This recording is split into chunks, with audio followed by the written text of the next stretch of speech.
सर्वांना नमस्कार. ऑफिसवाला low with टशन या स्टोरीचे 104 एपिसोड यापूर्वीच अपलोड केलेले आहेत. कृपया ते सगळे एपिसोड ऐकण्यासाठी आपल्या चॅनलला भेट द्यावी. तन्वी आणि आर्याने नम्रताचा खेळ खलास केला आणि तिकडचा गेम संपला आणि अर्जुनने इकडचा गेम स्टार्ट केला. विपुल अहुजा आणि सनी खन्नाला अर्जुनच्या डोळ्यात त्यांचा कर्दनकाळ दिसायला लागला आणि ते घाबरले. आणि अर्जुन आर्यनकडे रिकामी बॉटल मागितली आणि म्हणाला आणि आर्यन म्हणाला, dad, what's in your mind? What next? पुढे काय करणार आहात तुम्ही आणि तुमच्या मनात काय आहे? आणि अर्जुन म्हणाला, टायगर, मी आता इथे एक गेम खेळणार आहे.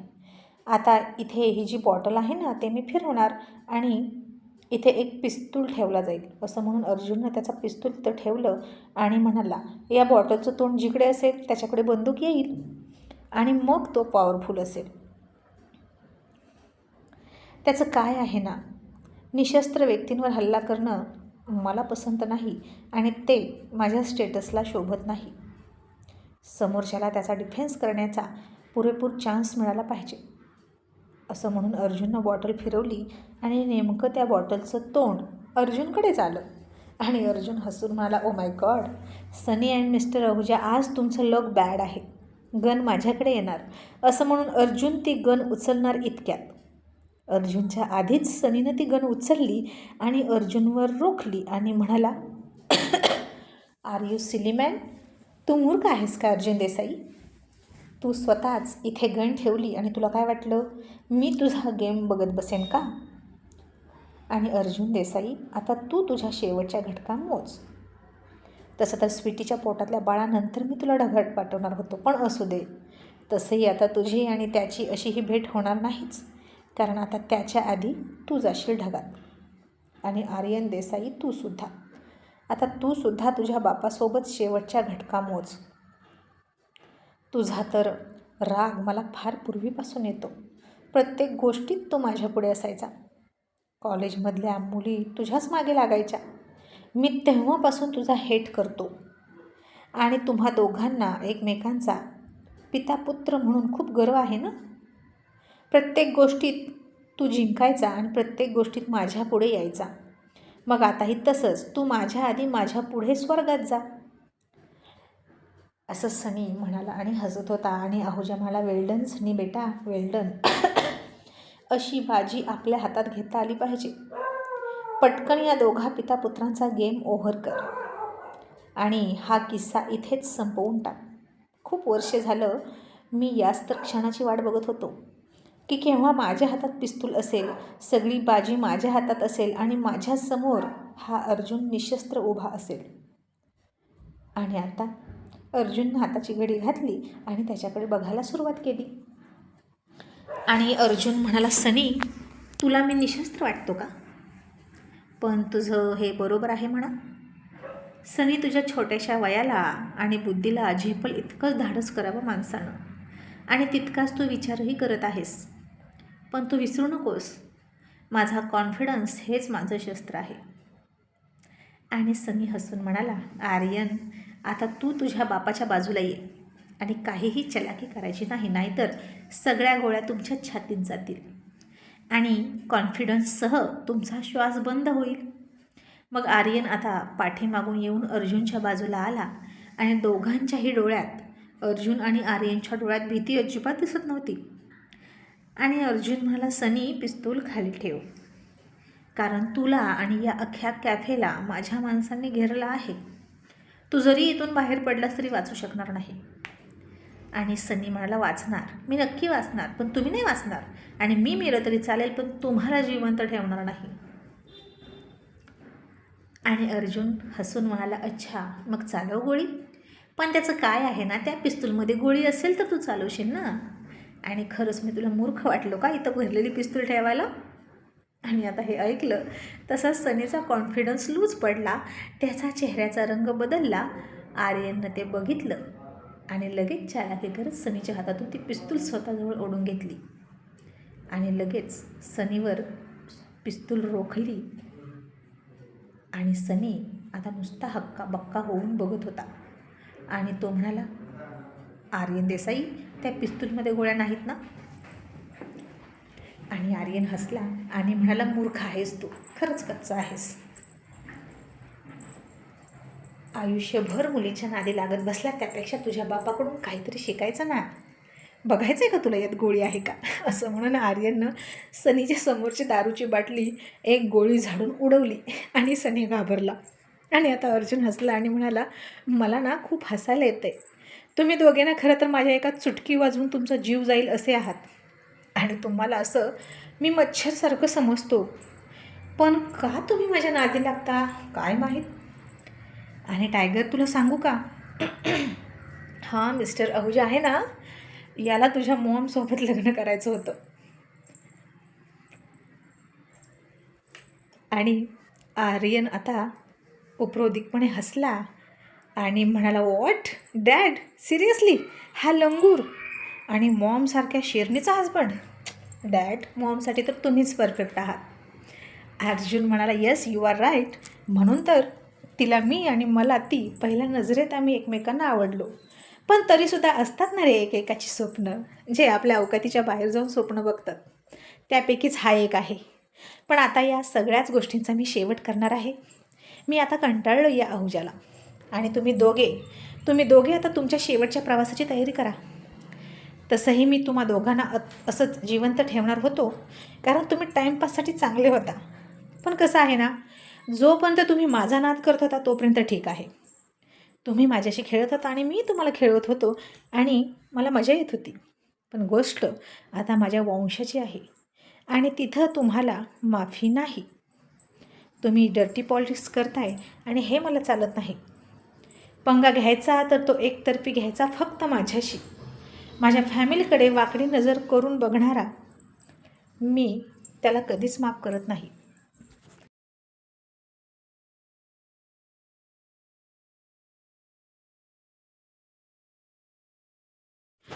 आणि माणूस स्वतःसाठी कधीच घाबरत नाही, फक्त त्याच्या फॅमिलीसाठी नक्कीच घाबरतो.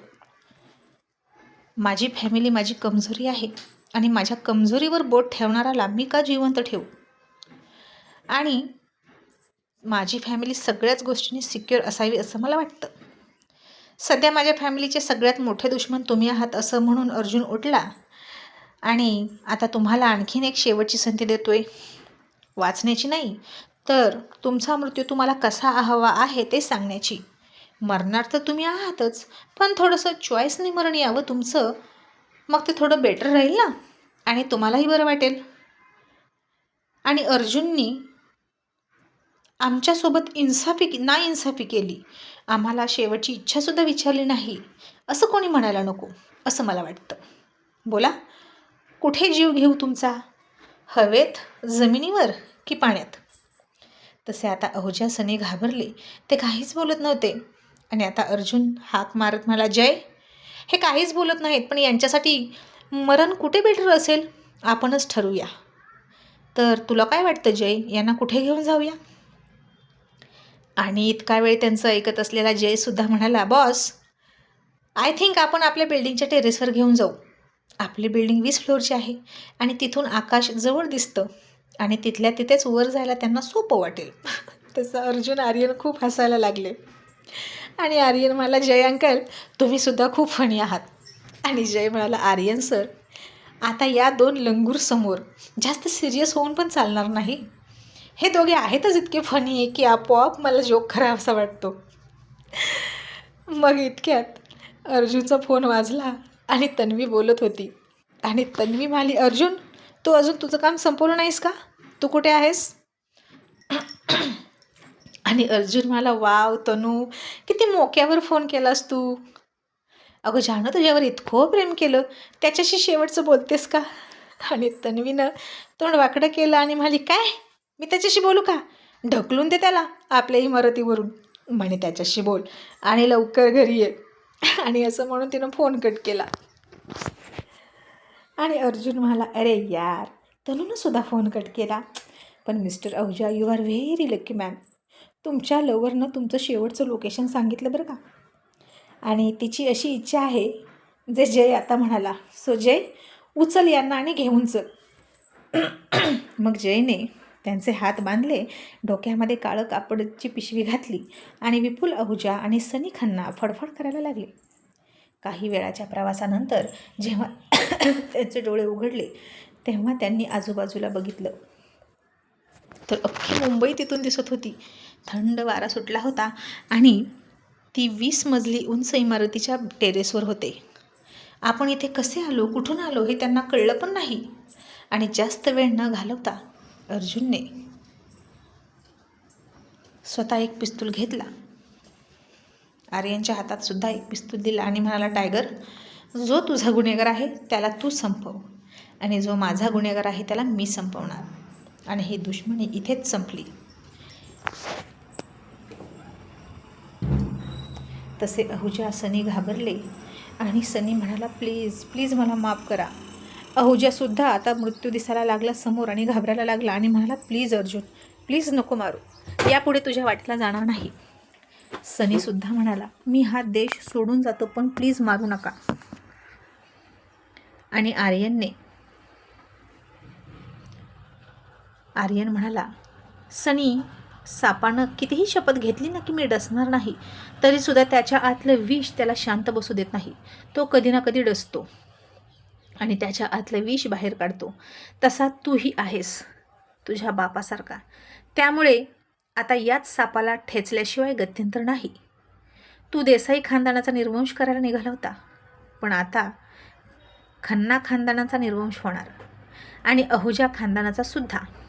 मिस्टर आहुजा, तुला तर अजून स्वतःचं मुलंही नाही, म्हणून कदाचित इतके निर्दयपणे तू इतरांचा वंश संपवण्याच्या गोष्टी करतो. अँड देन जैसी करणी वैसी भरणी, गुड बाय सनी खन्ना. असं म्हणून आर्यननं त्याच्यावर पिस्तूल रोखलं आणि त्याच्याकडे रागात बघायला लागला. आणि आर्यन म्हणाला, सनी, तू म्हणतोस की मी देश सोडून जाईन, पण तिथून तू पुन्हा परत येणार नाही याची काय गॅरंटी? म्हणून आता मी तुला अशा ठिकाणी पाठवतो जिथून तू कधीच परत येणार नाहीस. असं म्हणून आर्यननं पहिली गोळी सनीवर झाडली आणि त्याच वेळेस अर्जुननं सुद्धा विपुल आहुजावर गोळी झाडली आणि त्याच्या हृदयाचा अचूक ठाव घेतला आणि दोघेही एकाच गोळीत शांत झाले. आणि मग एक काळ्या कापडातला माणूस तिथे आला आणि त्यानं आर्यन आणि अर्जुनच्या हातातून पिस्तूल घेतलं आणि मागे सरकला. आणि मग जय आला आणि म्हणाला, बॉस, आता तुम्ही खाली चला आणि घरी जा. आता यांच्या डेड बॉडीचं काय करायचं ते मी बघतो. कोणालाही कळणार नाही की हे मुंबईत आहेत की बाहेर. आणि अर्जुन म्हणाला, okay Jay, Tiger, let's go. असं म्हणून दोघेही घरी आले. मग दोघेही घरी येऊन फ्रेश झाले आणि तन्वीनं अर्जुनला विचारलं, अर्जुन, तू काय करून आलास? आणि अर्जुन रिलॅक्स होत म्हणाला, तनू, आज मी सगळे जुने हिशोब क्लिअर करून आलो आणि मला आता खूप रिलॅक्स वाटतं. आहुजाचा चॅप्टर कायमचा क्लोज झाला. आणि तन्वी म्हणाली, मला तर वाटत होतं की या आधीच त्याचा चॅप्टर क्लोज करावा, पण तू का इतके दिवस त्याला एंटरटेन केलं कुणास ठाऊक. आणि इकडे आर्यनसुद्धा फ्रेश होऊन आला आणि त्यानं स्वीटीकडे बघितलं आणि तिचा हात हातात घेतला आणि तिच्या गालावर हात ठेवून म्हणाला, बेबी, आता आपल्या बेबीला कोणाचीही काळी नजर लागणार नाही, ते सेफ आहे. स्वीटी त्याच्या मिठीत गेली आणि हळवी होऊन म्हणाली, आर्यन, मी तर खूप घाबरले होते. नम्रताविषयी जेव्हा कळलं तेव्हा मला खूप मोठा धक्का बसला होता. तेव्हापासून मी सुद्धा सावध राहत होते आणि तिने हाच नाही तर आणखीन बरेच प्रयत्न केले असतील ना रे आपल्या बेबीला मारण्याचे. तिनं जर ते नसतं केलं तर कदाचित मला तिच्यावर दया आली असती, पण तिनं चक्क छोट्या बाळाचा जीव घेण्याचा प्रयत्न केला. मग तिलासुद्धा या जगात राहण्याचा काहीच हक्क नाही. आणि आर्यन मला, यस, त्या सगळ्यांना योग्य ती शिक्षा मिळाली आणि आता तू सगळं विसरून जायचं. ही नम्रता, तो सनी, सगळं विसरायचं आणि फक्त हॅपी राहायचं. तरीही स्वीटीचा मूड ऑफ होता आणि आर्यन म्हणाला, आपण पिकनिकला जाऊया का, लोणावळ्याला? तिथं तू मला टेरेसवर लाईफमधला पहिला किस दिला होता, आठवतं? आणि स्वीटी थोडीशी लाजली आणि त्यावेळची तिची ती सगळी घालमेल तिला आठवली आणि म्हणाली, हो आर्यन, आपण सगळे जाऊया तिथं पिकनिकला. आणि आर्यन म्हणाला, ओके बेबी, उद्या बोलतो मॉम आणि डॅडसोबत. मग सकाळी उठून डायनिंग टेबलवर काहीच घडलं नाही असं दाखवत अर्जुन बसला होता आणि त्याची तर आता ही रोजची कामं होती. दुश्मनांसोबत पंगा घेणं आणि त्यांना निपटवणं. आणि आर्यनसुद्धा तसाच रिलॅक्स होऊन आला आणि तन्वी त्याच्याकडे बघून अर्जुनला खुणवत म्हणाली, अर्जुन शिकला बरं का तुझा टायगर रिलॅक्स राहायला. मला तर वाटलं होतं हे मोठं काम करून आल्यानंतर निराश राहतोय की काय. आता अर्जुन फक्त हसला आणि आर्यन म्हणाला, मॉम जेव्हा पाप संपवतो ना तेव्हा आपण नाराज व्हायचं नसतं. आणि तुझी डॉटर इन लॉ नाराज आहे मात्र. मॉम आपण सगळ्यांनी लोणावळ्याला जायचं का तिचा मूड ठीक होण्यासाठी. आणि तन्वी म्हणाली, नाईस आयडिया. अर्जुन म्हणाला, बट तनू सगळ्यांच्या डेट फिक्स होईपर्यंत वेळ जाईल. तिला आता गरज आहे तिथं जाण्याची. मी काय म्हणतो तू जा त्यांच्यासोबत, मी नाही येत.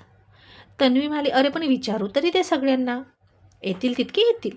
आणि मग तिनं त्यांच्या फॅमिली फ्रेंडच्या ग्रुपवर मेसेज टाकला, लोणावळ्याला पिकनिकला या दिवशी कोण कोण येणार. आणि आता अतुल, अर्जुन, विवेक, कुणाल, आर्या आणि इंद्रासुद्धा ही सगळी बिझनेसमधले गुंतलेली मंडळी सोडता बाकी सगळ्यांचे हातभर, चक्क आरवसुद्धा. आणि तन्वी हसून म्हणाली, ओके आमची पार्टी तर जमली, आम्ही निघालो. आणि अर्जुन म्हणाला, ओके आम्हाला वेळ मिळाला तर आम्ही जॉईन करतो एखादी नाईट. पण टायगर तू कसं जाशील, तू पण बिझनेस करतोस. तसं स्वीटनं तोंड लटकवलं. आणि तन्वी म्हणाली, अर्जुन तिकडे बघ ना. अरे तिकडे जाऊन एका माणसाचा काय फायदा मग. तिथूनच तर सुरुवात झाली होती चोरून चोरून भेटण्याची. आणि तो रंगलेला टेरेस रोमॅन्स ते तर काही विचारूच नको. आता तिथे जाऊन बहुतेक जुन्या आठवणी ताज्या होतील. हो ना स्वीटी. आणि स्वीटी आता लाजून गेली.